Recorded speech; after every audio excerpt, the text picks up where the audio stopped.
The first one, we look at rainwater harvesting. There is a myth, and I've heard many people telling me it's no use harvesting rainwater because it's not enough.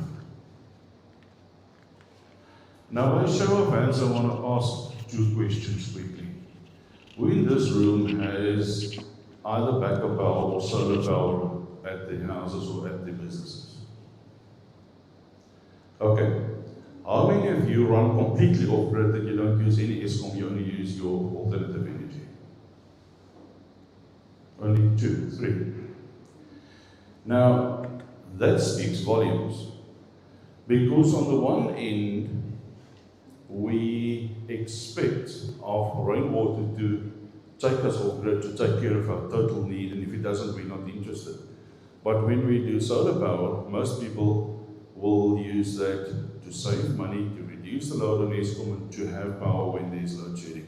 But you still have an Eskom connection. Rainwater is exactly the same. It's not there to take care of all your needs all year round. But whenever it rains, you harvest some water, you reduce your intake of fresh water from the municipality, and you allow the municipal systems to recover. So the municipal systems become your Eskom. They then have capacity when your tanks are empty. And just look at volumes that we can harvest. 1 square meter, that's about the size of this. 1 square meter, 1 millimeter of rain gives you 1 liter of water. If you look at it different, and you have a property with a 200 square meter roof, you can harvest 2,000 liters of water with only 10 millimeters of rain. Now, I did a calculation for a site in Limpopo not so long ago. They get 600 millimeters per year. Now, if you take your 600 millimeters per year and you have a 200 square meter roof, can you see how much water you can actually capture? You may not be able to store all of that, but even if you can store 50% of that, it speaks to water security and it speaks to you saving money because that's free water. So if we say rainwater harvesting is not worth it, think again. If you need bigger tanks, Chris is sitting in the back there, they do megaliter tanks, so that's also not a problem. You can store water. The other side of it is parking lots, hard landscaping, hard surfaces. Now, I don't want to drink water coming off a parking lot because often it's contaminated with oil and tire waste and whatever else. But you can use it for non-drinking purposes. How many square meters, now let me rather say how many hectares of parking lot do we have in Gauteng? And all of that water runs off into our rivers and into our dams. Then we say we have a water shortage. Now, I've been very vocal about this, both in the city of Cape Town and Nelson Mandela Bay's drought situations. You know, in Cape Town, during the 2018 drought and day zero that everybody in Gauteng and worldwide knew about, the city of Cape Town was still dumping 450 million litres of treated effluent into the sea on a daily basis. Nelson Mandela Bay was still dumping 250 million litres of treated effluent into the sea on a daily basis. Then we say we have a water shortage. We don't have a water shortage. We have a water management problem. Cape Town is now about to spend 5 billion rand on desalinating seawater, which will give them 50 to 70 million litres a day. 5 kilometers upstream, they dump 60 to 80 million litres a day of treated effluent into the sea. But we say we have a water shortage. We need to think a little bit different. What can our parking areas do for us in terms of non-drinking water? If you look at flash floods, yes, our rain patterns do change. It's been changing for the last couple of thousand years. But flash floods are also man-created because when we have natural earth, like we have around the country club here, and it rains, the soil absorbs a lot of water before you get runoff. With roofs, parking lots, and roads, every drop that falls runs off. So there is no absorption happening, and we create artificial flash floods, and then we wonder why we have them. It's flash floods by design. It's as simple as that. Now, when we harvest rainwater, very important, we now first fill our tanks before we get runoff, before we get overflows. And you're going to say to me, yeah, really, I've got a 5,000 litre tank at home, you think that's going to make a difference to the flood? No, it's not. But 5,000 litre tanks is 5 million litres. Now it starts making a difference. Now we start reducing our flash floods. So you see how this is all interconnected at the end of the day. And how what we do on site can have a huge positive impact downstream. What we just need to keep in mind with rainwater, it tends to be acidic, and you need to adjust your pH before you take it into the property. Brendan will tell you what happens to your copper pipes if you put acidic water through there. How many years before you start replacing them? It's going to be a while, for 5 years. 5 years average. Then you'll start seeing water leaks coming through because you're putting acidic water through your copper pipes. Very important is that you do pH adjusting if you do take rainwater indoors. There's a few, this is not the only ones, but just a few things to keep your tanks clear. I spoke with somebody on Monday about this, and he said, you won't believe the amount of debris I'm getting from my gutters. I said, yes, that's why you need a pre-filter before you go into your tanks. Otherwise, you collect all of that debris into your tanks and you pump that. It shortens the lifespan of your pumps. If it's organic, it may cause problems with pollution, and it put a lot of strain on your filters. So there's your leaf catcher. There's also first flush, that's not on here. There's these screens. That is a photo that I took in Cape Town. You can see that wedge wire screen catching even algae coming off a tile roof. You've got your top of tank filters, you've got your vortex filters. These are very, very nice, especially for commercial buildings. With a vortex filter, you lose 10% of your water because it uses 10% to flush out the filter. But you never have to go and manually clean it. So from a maintenance point of view, it makes a lot of sense. When you do backup systems, Gerry touched on that, people spending money on backup systems. You've got those 10 tanks standing there and they're all empty now. So what now? Now you have a backup system, and then you want to do a rainwater system, and then you want to do a borehole, and your borehole is dry or so contaminated you can't use it, and then you eventually, how do you manage all those systems? And we've got a very simple way of doing that.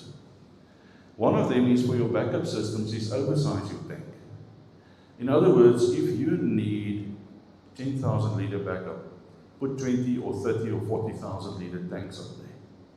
If you need 1 million litre backup, put 2 or 3 million litre tanks up there. And your backup, you will set to a specific level, so your municipal water will always fill up to that point. Whenever it rains, your rainwater will fill up the rest of the tank.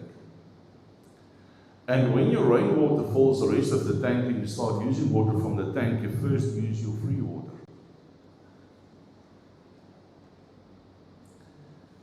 Now, City of Joburg, for commercial properties, charge about 64 Rand per kilolitre for water, and they charge another 34 Rand for sewage. Your sewage is connected to your water intake. So you're paying 98 Rand per kilolitre plus VAT. You're saving 98 Rand per kilolitre a year. But again, when you use this water, you allow the network to recover because you're not using network water.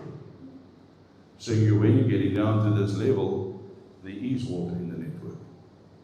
At the same time, another benefit is, let's say you've used your rainwater and your network is off, and you get a bit of rain, it will immediately top up this tank and you have water again. So it's a win-win-win all the way.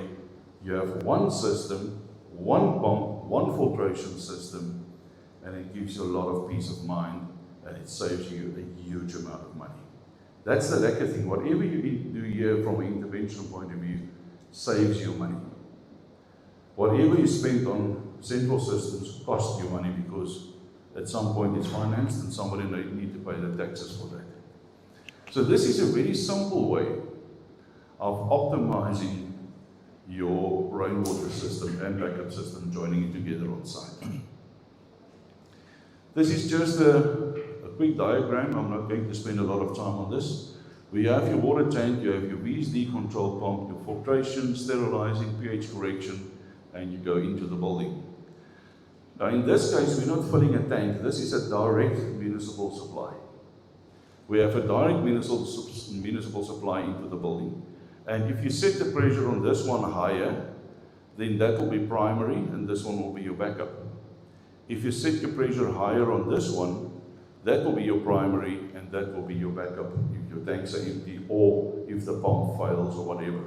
So here you can still use this to fill up tanks as well. But here you have the best of both worlds.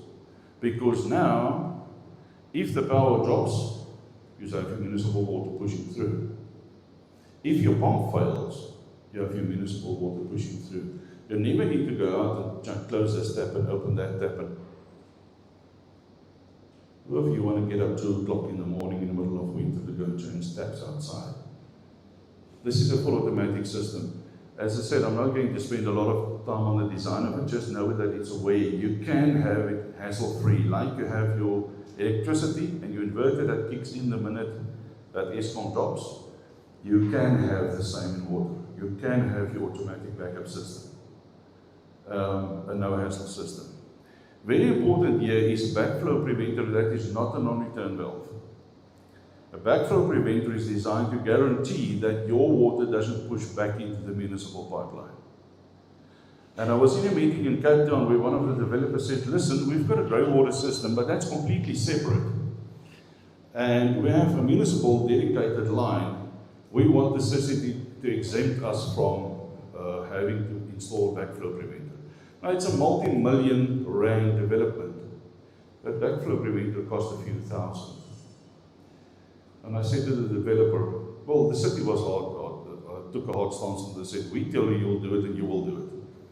I said, listen, sir, what you need to understand is, if the municipal pipeline becomes contaminated at some point,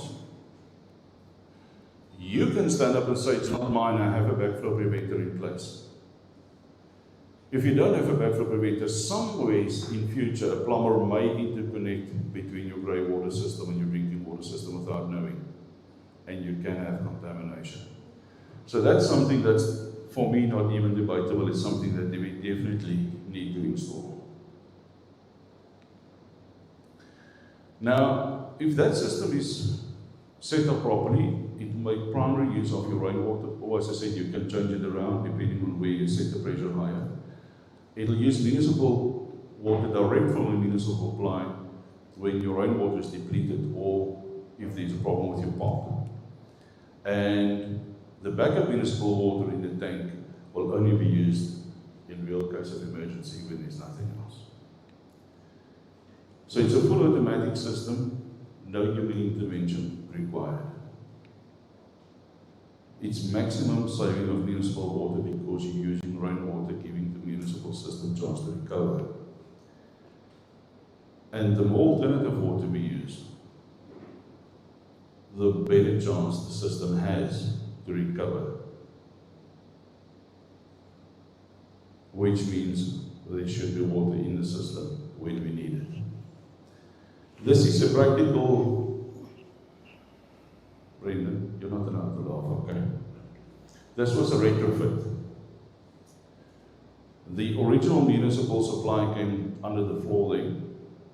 This is from the rainwater tanks. The washing machine is this side and the toilet supply is going that way. So the issue backflow preventer, you can see it's significantly bigger than a non-return valve. There is a pressure reducing valve. So what happens is the pressure from the tanks is set higher, so the tanks will always be first priority. And if the tanks cut out, because the tanks are empty, automatically municipal water will push through to the toilets, but also back down this pipe to feed the washing machine. Very simple installation. It was done by an OPSA-approved installer, so don't have to worry about that. In this case, you can see that tap is closed, so the tank supply is now cut off to the toilets. There was some maintenance done at that point. But this is a very, very easy way of doing it, and you know you have a hassle-free system for the rest of your life. So my message here is, it doesn't have to be a problematic system. It doesn't have to, oh, I've got to remember to do this, and I must, when it rains, I must go, nobody's going to do that. So just looking at 3 case studies. The first one, the first 2 are single residentials, and the third one looking at commercial building. Here the customer installed that wire mesh screen that I showed you. It was the most practical for this application. You can see that cover can open there so you can clean the screen. And then you have the downpipe. You made a few changes to his gutters. The downpipe will feed into an underground tank. He actually split his pool into 2 halves. And the one half, you made a rainwater collection tank with fake grass on there. And then the pool with the sliding deck. The sliding deck obviously reducing evaporation. And that's his backup water system there. So it looks very neat. It's practical. It's simple to operate. And even if you look at the pressure pump, we've got the city pump, submersible booster pump in there. And you can't even see that once you put that patch of grass on there. You can't even see it. Beautiful backup system that he built there. The second one was a bit more difficult because there's a downpipe going to the street. There are 3 downpipes here also running to the street at the back. So all that water is wasted from sight. Now in Cape Town at one point there was a bylaw that told you must take your rainwater to the street. You were not allowed to capture it many years back. So to get this for rainwater harvesting, you can see this is a double story here, that's single story there, this is a flat roof dropping this way, this gutter is going that way. How on earth are you going to manage rainwater harvesting there? It becomes almost impossible. Agree? Okay, the solution was a roof over here, which had to happen anyway, but then a roof at the back here, which made a big difference. So the gutter from this roof could drop back onto that one. This downpipe could drop onto that one. Because it's double story, that downpipe could be diverted over the notch here onto that one. This one drops back automatically, and the angle of this gutter was changed to drop to the back and not to the front. The only water we couldn't capture in the central system was from that part of the roof. If we had to do that, we wouldn't need a pump to pump it through. So if we look at it from a practical point of view, there you can see the double story pipe diverted. This was the part we couldn't capture, so that goes into a 1,000-litre tank that is used for car washing, filling a water feature and stuff like that. And then at the back, you see that pipe coming in, you see that pipe coming in, the one on the left where the angle is changed, and everything dropping onto this roof. And from that roof, you've got a 110 pipe down to the water tanks. Small investment, but without pumping, you catch all of your rainwater. In this case, it's about 250 square meters of roof. So 30 millimeters of rain, you harvest 7,500 liters. Can you do a 7,500 liters every time it rains? Makes a difference, eh? You now think rainwater harvesting makes sense? You think it's worth it? I think half of my audience is asleep. Okay, then the same house went a bit further installed a grey water system that catch everything from the bathrooms and the washing machine, except for the toilets. And that grey water is going into the garden for irrigation purposes. So now you have free rainwater coming down, which you harvest. You use it in the house, you discharge it as grey water, you harvest that again and use it for irrigating your garden. So you have a double win of the same water. If you look at the commercial building, all of this water was running away. These roofs didn't have gutters, and you look at all that hard landscaping there. So what they could do is install gutters here, divert that down to a central point. There are gutters, the downpipes are just discharging into the garden. Reroute those downpipes, and that can be your drinking water. All the runoff from your parking lot can be harvested there, goes to your irrigation tanks, and you use that to keep your garden alive. A garden that's looking good adds value to your property. I used to have an irrigation business in the 90s when automatic irrigation systems sort of started becoming fashion. People would often ask me, if I remember it was many years back, if I spend 15,000 Rand on an automatic irrigation system, can I add 15,000 Rand to the price of the house when I sell it? And I said, no. Nobody will spend 15,000 or pay 15,000 Rand for a second-hand irrigation system. But because your garden receives the right amount of water at the right time and your garden is looking beautiful, you can add 30,000 Rand to the price of your house. And this is exactly what you can do in cases like this as well. Permeable paving, that's something that I think is way underutilized in South Africa at the moment. It significantly reduces flash floods because you don't have runoff of the parking, you actually capture it right there. I've seen a number of people taking photos, you're welcome to do so, but also we have at the back there behind the link, you can write down your name and make a copy of the slideshow, we can send it to you as well. So now you can harvest all of that water without creating a storm, harvest it underground, pump it above ground storage, doesn't matter, and you can use that. Now, as I said, rainwater may not be enough, but it can be supplemented by use of grey water or on-site treated wastewater. Very important, if you use alternative water, grey water or wastewater recycling, to flush your toilets, to irrigate your garden, it means you put less pressure on your rainwater system. So the rainwater in your tanks will also last longer. Why do you want to use rainwater to flush your toilets and then you need to go and buy water to drink? Use alternative water to flush your toilets and you'll have rainwater in your tanks for longer. Yet another way of saving.